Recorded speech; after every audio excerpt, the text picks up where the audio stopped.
have a presentation here. Thank you, Jessica. We have a presentation that we're going to be giving you, but also we're a very small group. So, this can be a pretty informal session. And so if you have questions or you have thoughts as we go along, don't hesitate to, either, unmute and say them to us, or say them to the group, or put them in the chat. We'd love for this to be a conversation, a both-way conversation, not a one-way conversation. So as I said, so we're at the introductions part of the presentation now. I'll introduce us again, and then, but it would be great if all of you would, in the chat, introduce yourselves, including what consortium you're involved with.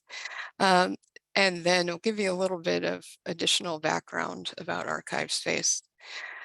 Then we're going to talk about this new program, the Consortium Provider affiliation, and why we're introducing this program now.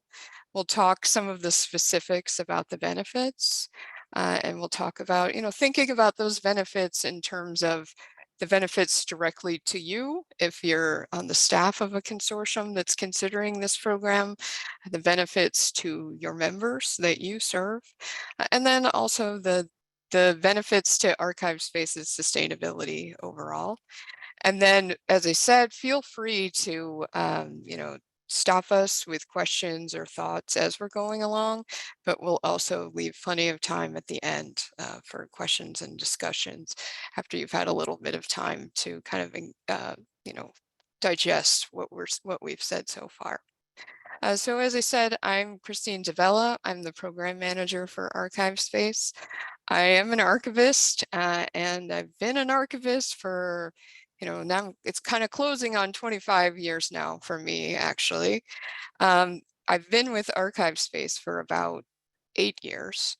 But in my past, I worked for the Philadelphia Area Consortium of Special Collections Libraries, and consortia are certainly very dear to my heart. So I've been interested for quite a while in ways that we can get consortia more directly involved with the ArchivesSpace program.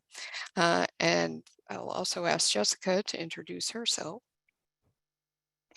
Hey everyone, I'm Jessica Crouch. I'm the Community Engagement Coordinator for ArchivesSpace. Some of your names are familiar to me, some aren't. I have been with ArchivesSpace as the Community Engagement Coordinator for a little over 4 years now, and I have been an archivist for a little over 10. So it's nice to meet everyone. So next up, I want to talk a little bit about just sort of like some basics.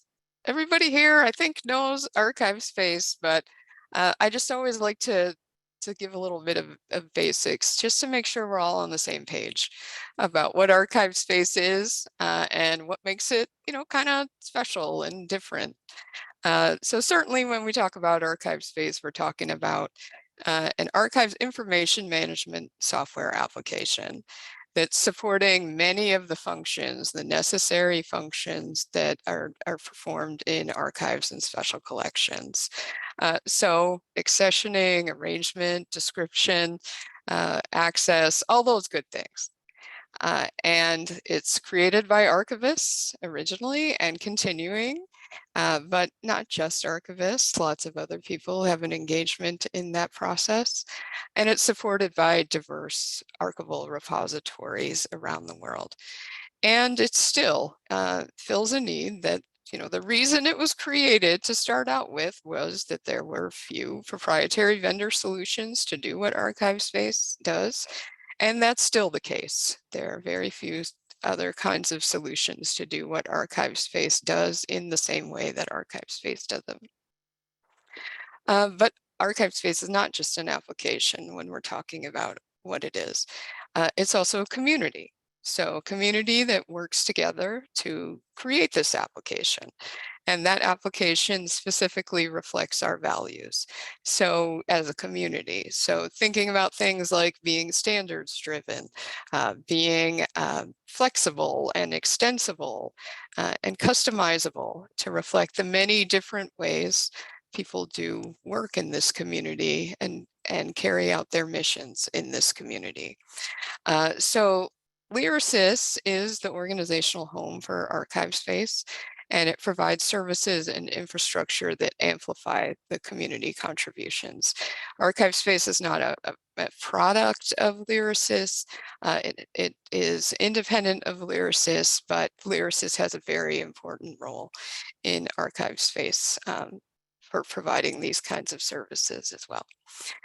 And the last thing that I mention frequently about what ArchivesSpace is, and I think, you know, when you think about your own reasons for organizing as consortia, this is probably something that is very important to you as well.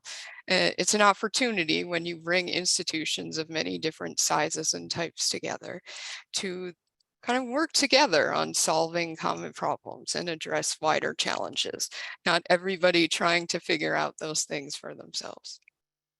So ArchivesSpace, the way that is done is by being community supported open source software. So it's free to download and use, and it's free to provide services for. But it has a membership program, and it has community-based governance to provide the sustainability for it to stick around.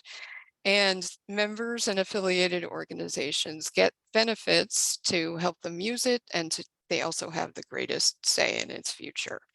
And what's accomplished through having these kinds of, having membership, having organizations have affiliations with ArchivesSpace benefits everyone that has an interest in ArchivesSpace, whether they choose those things for themselves or not. So in thinking about this affiliation, and it is a new program, so you know there are some ways that it will develop over time, certainly. But when we were putting together this program, we were thinking specifically of consortia that are legally, or in some cases, somewhat unofficially recognized membership organizations that bring together different types of organizations to collaborate around archives, library, or other information functions and initiatives. So it could be something that is very, very tightly organized around a specific geographic area or specific theme, or it could be a group of organizations that have worked together for a while, but never became an actual legal consortia, but do work together on a number of things pretty closely. These organizations, we assume that if they're interested in this affiliation, they're providing services related to ArchivesSpace to their own members. And often that would be probably you're not looking to make a profit on that, but you are looking to do that as at low cost or on a cost recovery basis. And in the case of people that would be considering this affiliation, we are thinking that these are consortia that want to support and have a greater say in the future of ArchivesSpace. Just as becoming a member gives you that, or becoming another kind of affiliated provider gives you that, being a consortium provider would give you that as well. And also, you know, get access to resources that will help you provide the services that you want to provide to your members. Now, so far in the history of ArchivesSpace, the option that was really available to consortia to have an affiliation with ArchivesSpace was our registered service provider affiliation. And that's not going away. That will still be an option for any type of consortia or any type of provider that does hosting and wants to provide, have an affiliation with ArchivesSpace. That does have some greater benefits than the consortium provider affiliation will have. And then we also have an affiliates affiliation, which may be appropriate for certain types of technical and membership organizations if they don't provide hosting, and are okay with sort of a lower level of benefits than either of these other two affiliations will provide. Some of you probably have, been involved in discussions around ArchivesSpace having some sort of consortium affiliation, even going back to the earliest days of ArchivesSpace, which is about 10 years now. So you may be wondering, well, why are you introducing this now?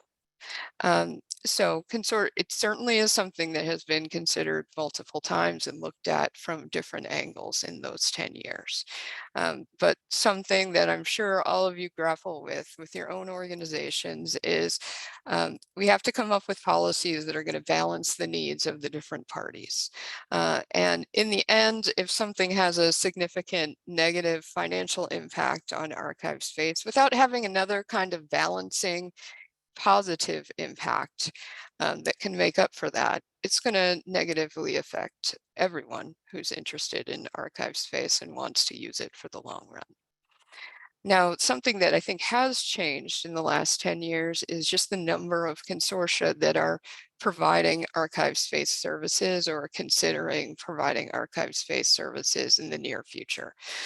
So it really has kind of reached critical mass in the last few years, I think, is what we're seeing. And so that means that there may be some opportunities for all of us, consortia as well as consortia to ArchivesSpace, to work together in ways that might not have been possible when it was really only one or two organizations in the wider community that were interested. So kind of on a regular basis, I certainly have been bringing these issues to the attention of our governance board, and the governance board did consider, you know, consortia affiliation again last year, late last year. And so it was recognized that certainly closer relationships between ArchivesSpace and consortia would be beneficial to all of us. But they also reaffirmed that a model where consortial membership, meaning a way for members of consortia to get access to ArchivesSpace benefits through that relationship directly, that kind of affiliation, replacing our individual institutional membership would not be sustainable for the future of ArchivesSpace. So we got creative and we came up with a program that the board was happy with, and we thought the program would be happy with, and we hope that consortia can also be happy with, because it balances all the different interests that are important here. So now I'm going to ask Jessica to go through what the benefits are of this program and what people would get as consortia providers. Yeah, thanks. So in a little bit, I'm going to be discussing ArchivesSpace general membership, which Christine just mentioned. This is not intended to replace that. And I'll talk a little bit more about general membership for individual organizations or for your members then. But right now, what I'm going to be talking about are the benefits that would be available to you as a consortium and service provider with this new consortium provider program. So keep in mind that the benefits I'm about to discuss are available to employees of your organization only, not your members and their organization. So the first level of this consortium provider membership is the consortium provider level. And this would provide you with access to the ArchivesSpace Help Center, which contains our user manual, our user tutorial videos, and recordings of ArchivesSpace trainings. That would be available for up to 2 staff members of the consortium. It would also provide eligibility for up to 2 staff members to subscribe to the ArchivesSpace user group listserv. The listserv is where you can get early notification about releases, events, major initiatives. It's also where our community members and users communicate with each other the most about their own issues, their own tips, their own tricks, that sort of thing. It also would entitle you to eligibility for up to 2 staff members to attend ArchivesSpace member-only events. So we do have several member-only events throughout the year. The first is the virtual member forum, which happens every spring. And then we have an in-person member forum that happens every fall in conjunction with the SAA annual meeting.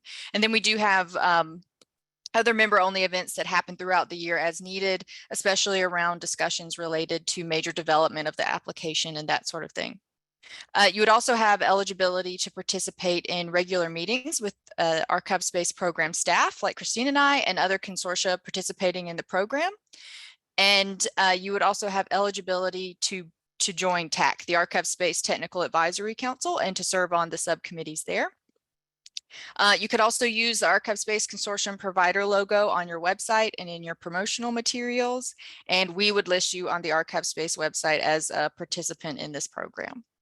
Now, if you're interested in the Consortia Provider Plus program, that entitles you to all of the benefits that I just listed here, but they would be unlimited to the number of staff members that would need access. So if you would want more than 2 of your staff to have access to the Help Center, the listserv, to community events, that Consortia Provider Plus program may be more appealing to you. That would also entitle you to our discounts on ArchivesSpace trainings, and we do offer regular trainings throughout the year. Thank you. All right, so you've heard what all the amazing benefits are of this program.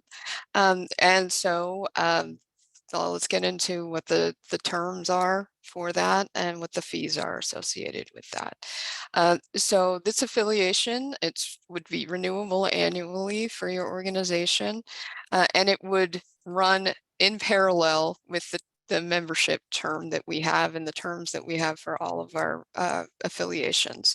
So from July 1st to June 30th of each year. Per year, if you're affiliated with us at the consortium provider level, that would be $5,000 a year.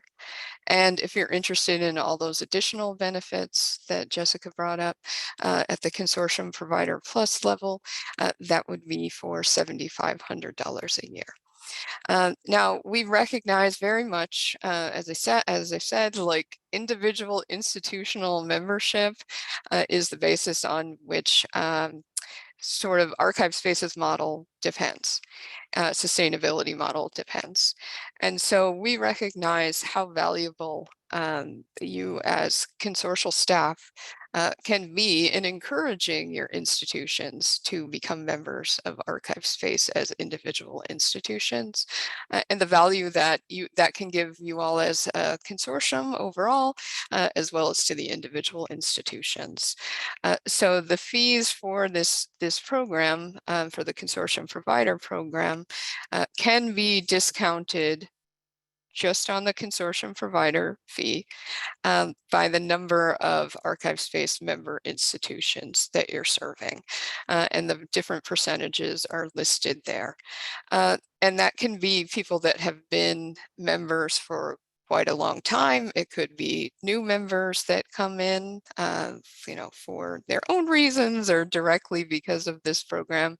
But any number of institutions would qualify, and it doesn't need to be a certain size of institution. Any ArchivesSpace member institutions that you serve could help you become eligible for these discounts off of your consortium provider fee. We just wanted to talk a little bit about sort of translate, and Jessica has done a great job already of sort of translating what these benefits are and how they can benefit you and your members, and also ArchivesSpace itself. So as she said, you get direct access to the information about all the different things that are going on in our community. You get direct access to the instructional materials in our help center. We know that some of you already have essentially your own help centers and create your own documentation for your users. But it may be that there are areas that, that are covered by our help center that may be useful for you to adapt for use in the resources that you're providing.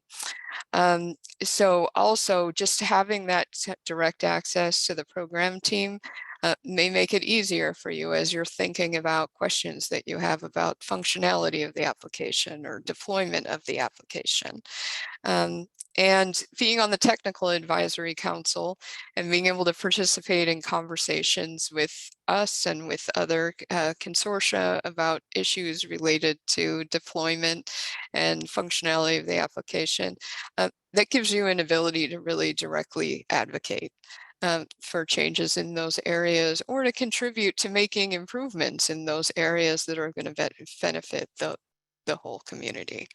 And we've seen as more consortia are providing services to their members around ArchivesSpace, we've seen sometimes some confusion around members of consortia about kind of where their ArchivesSpace comes from and what ArchivesSpace is. And who makes ArchivesSpace. So through this affiliation and having this kind of clearer connection with the ArchivesSpace program and community, that might help reduce some of that confusion. And sometimes that can also be helpful in other ways, not just in terms of confusion, but also making lines clearer and making benefits of different programs a little bit clearer as well. So benefits to your members, similarly. Now their provider, regardless of what they choose about membership for themselves, their provider will have a direct line to the ArchivesSpace program and the ArchivesSpace governance, and can represent its concerns in a way that maybe they didn't have that voice before because they weren't contributing in the same way that our members do and our affiliated organizations do before. Also, again, their provider will have an easier way to be knowledgeable about what's going on in the wider community without having to do quite as much work to get that information. And again, it becomes clear what the relationship is. And in some cases, we certainly have had feedback that it can sometimes be hard for an institution to advocate for membership if they're getting hosting somewhere else. So they can still get hosting from somewhere else, but they can also demonstrate why something beyond hosting is also going to be helpful for them, and they can advocate to their leadership at their own organization if they want to try to figure out a way to become ArchivesSpace members for themselves. And then for ArchivesSpace sustainability, membership and affiliation from organizations that use ArchivesSpace is incredibly important, frankly, to ArchivesSpace sustainability.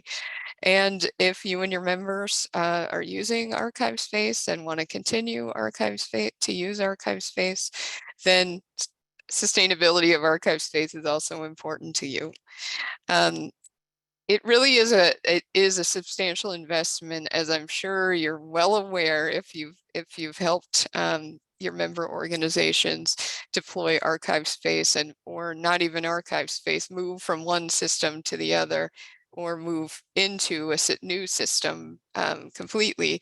You know what an investment of time and resources it is using a software application.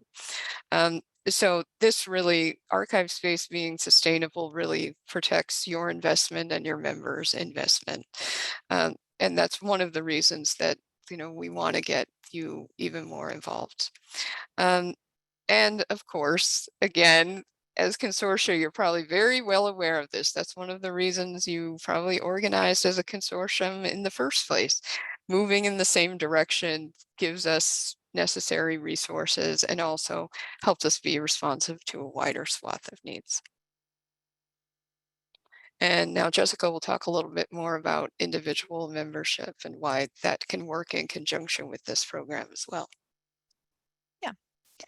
Yeah, like Christine said, I'm going to talk a little bit about why your members would still benefit from a membership to ArchivesSpace, even if they are hosting their implementation with you. So they would get direct access to all of the benefits of membership, everything that I talked about earlier, access to the help center, to listservs, to member-only events, discounts on training, all of that, the ability to serve on our governance councils, that would all be available to them at their organization. I will mention, unlike the Consortium Provider program, general membership to ArchivesSpace entitles employees at that organization to an unlimited number of staff can access the help center. I'm not saying that well, but an unlimited number of staff can access all of those benefits we talked about. So I know that with the consortium provider level, there's the one level where 2 people can access and one where everyone can. There are no levels associated with access for our general membership. There's nothing tiered tied to size or anything like that. Everyone receives the same level of benefits regardless of their size, regardless of how many staff they have. They will be directly contributing to the protection of their investment, like Christine just talked about. ArchivesSpace is sustained by membership, and only members contribute directly to that financial sustainability of the application. And like with general membership overall, what is accomplished through membership here will help others in the consortium. So regardless of what they decide for themselves, everyone will benefit. One point that I would like to make is that in my work engaging with both members and non-members of ArchivesSpace, I've noticed, especially since 2020, that I'm seeing that there might be a sense of confusion around people who are hosting about who they are hosting with and who ArchivesSpace is or are. So I'm seeing an increased number of users who are under the assumption that they are members of ArchivesSpace, but they're actually hosting with someone else, or they think they host with ArchivesSpace, and of course we do not host. So there's a confusion or a lack of awareness around the roles of ArchivesSpace as a program and with their consortium. That causes obviously frustration for the users and a general dissatisfaction with using ArchivesSpace, which impacts everyone here. So I think that this new consortium provider program is great because it offers a more clear channel of communication and collaboration between a consortia and the ArchivesSpace program. And it should help clear up that confusion, but also help these users understand the benefits they are attempting to access when they reach out to us are available through general membership that I just discussed. So that's what we have for you in terms of a presentation. We would love to discuss things more. All that we'll be making this presentation available, but also sort of that like nitty gritty of, you know, how much it costs and what you get. That's on our website at the link up there on this slide. And then if you have questions, if you want to talk about this one-on-one, or if you'd like to enroll, then you can contact us. We have our emails there. In general, for any time you want to easily reach someone affiliated with ArchivesSpace, ArchivesSpace Home is the best email address to use. But if you can also reach out to either Jessica or me individually as well. So I'm going to stop sharing for now, and we can get talking.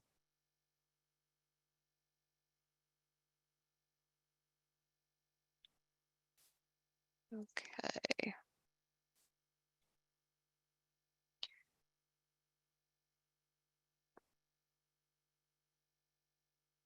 Does anyone have any questions? We can interrogate ourselves. You know, if some things that we thought might occur might be something people had a question about.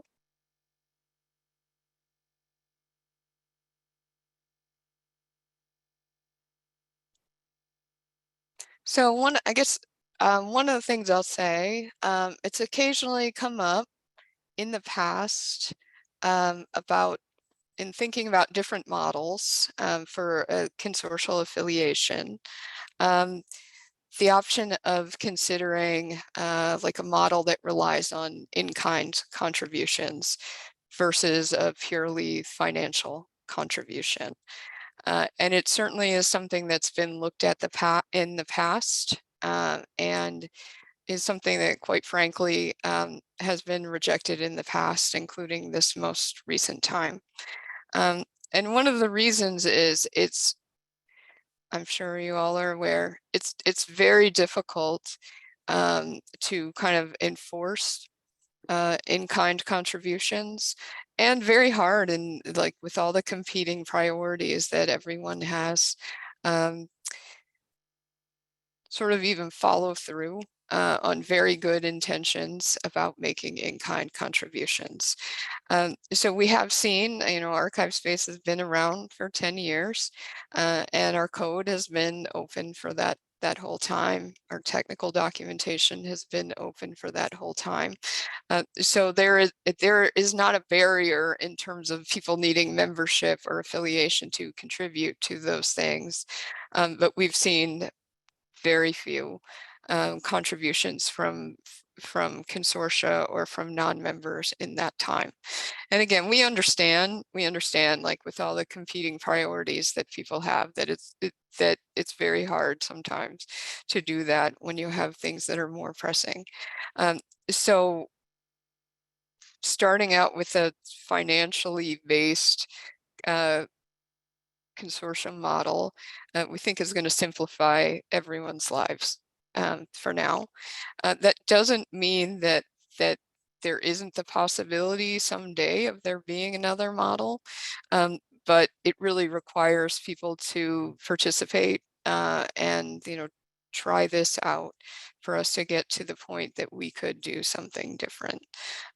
For now, this is certainly the basis on which we think it's going to be easiest for people to be able to get involved.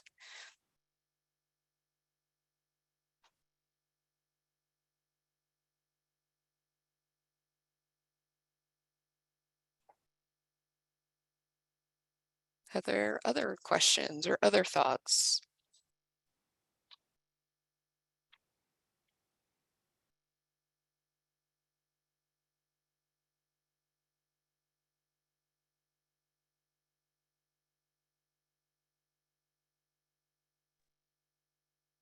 I just wanted to say I appreciate the presentation and all the information. I don't have a lot of thoughts at this point because the question of us participating would really be an issue of changing our whole service model.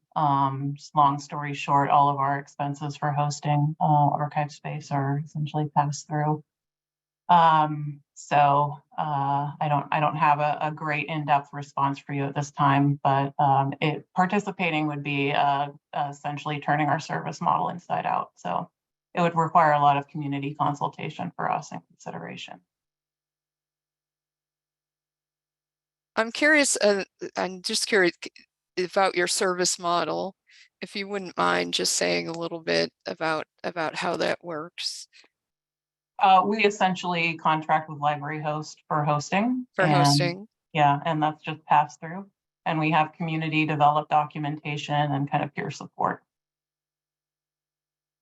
So now in this case, this isn't hosting. Understood. Yeah, understood. Okay. So I think I actually have one of our members, and I don't want to put her on the spot on this call, but just I want to mention that Alicia's here.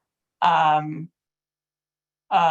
membership where there aren't direct benefits to our members, I think would be hard for a lot to swallow right now if it made their dues go up.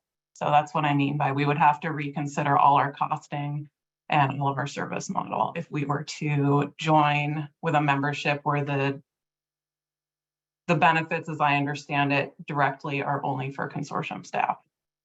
Not that we couldn't do something like that, but we would have to figure out how to work it all out and make it value add for our members so that they can justify that expense locally. For additional context, most of our members who use our hosting are small institutions. So the idea of joining ArchivesSpace at the institutional level is kind of a fantasy idea for them. So that would not be something that was on the table. I just wanted to mention that, oh, sorry, go ahead if somebody no, else I just said they're very small institutions and it wouldn't be something they could justify. So I will say about half of our membership are small or very small institutions. So it's probably maybe over 200 of our members come from very small, sometimes completely volunteer run institutions. So I'd love to have a conversation about that in general, about if we can think of a way to, to help organizations understand how membership can be attainable for them. And if it's not attainable for them, if there's a different way that this can be attractive to them. If it is only a small amount towards the consortium provider affiliation that would indirectly benefit them. Yeah, I'm happy to keep the communication open about it. I just wanted to be really transparent that, again, it would be, No, I appreciate it that. wouldn't be something that we could just join and say we're members now. It would have to be part of an overhaul of our service model as a consortium. Yeah, I appreciate that.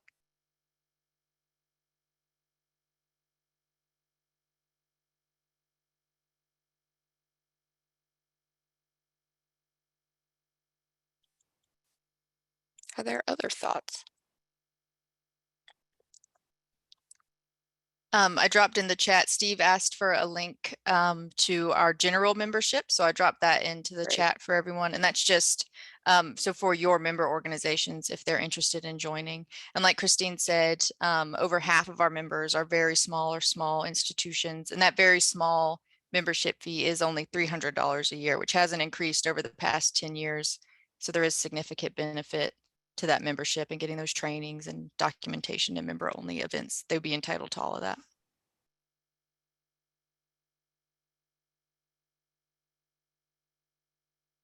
And we recognize that this program may not be for all consortia, just as membership isn't for all organizations. But we also, regardless of whether you decide to participate in this program or not, we recognize the important role that you can have in helping your member organizations understand where ArchivesSpace comes from and how it's sustained, how it's possible for it to stick around. So, you know, that kind of relationship, whether we have a formal affiliation with you all or not, that can be incredibly valuable both ways. And so if you would like to talk with us, you know, about how you can advocate with your members for what ArchivesSpace is, if you'd like to invite us to an event or we can host an event for your consortium members, we'd love to talk about that.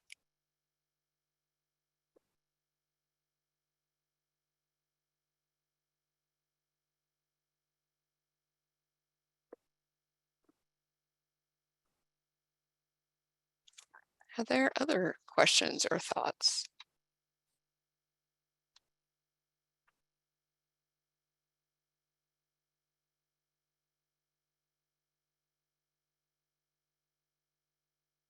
Jessica, is there anything else you can think of that we want to be sure to convey? I don't think so. I'm going back to general membership. One thing I didn't mention as part of this consortium membership, but has been, I think, really valuable for our general members is we do have some other member specific programs like a member match program, which is a peer-to-peer support group, or not group, not a support group, a peer-to-peer support program where we match individuals on either a 2-person match or a 3-person match, depending on their interest and what they're interested in accomplishing for the year.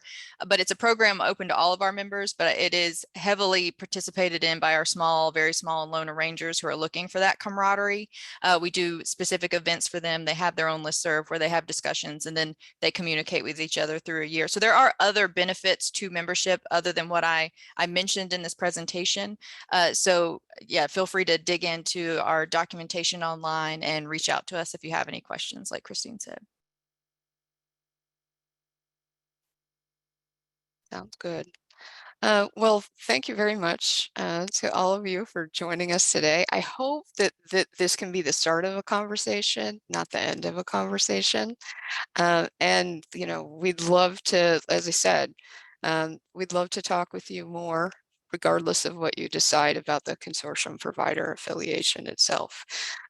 But we also do hope that you'll consider joining with us by becoming a consortium provider. So with that, we will release you, but feel free to get in touch at any time. We look forward to hopefully hearing from you. Take care. Thanks. Bye.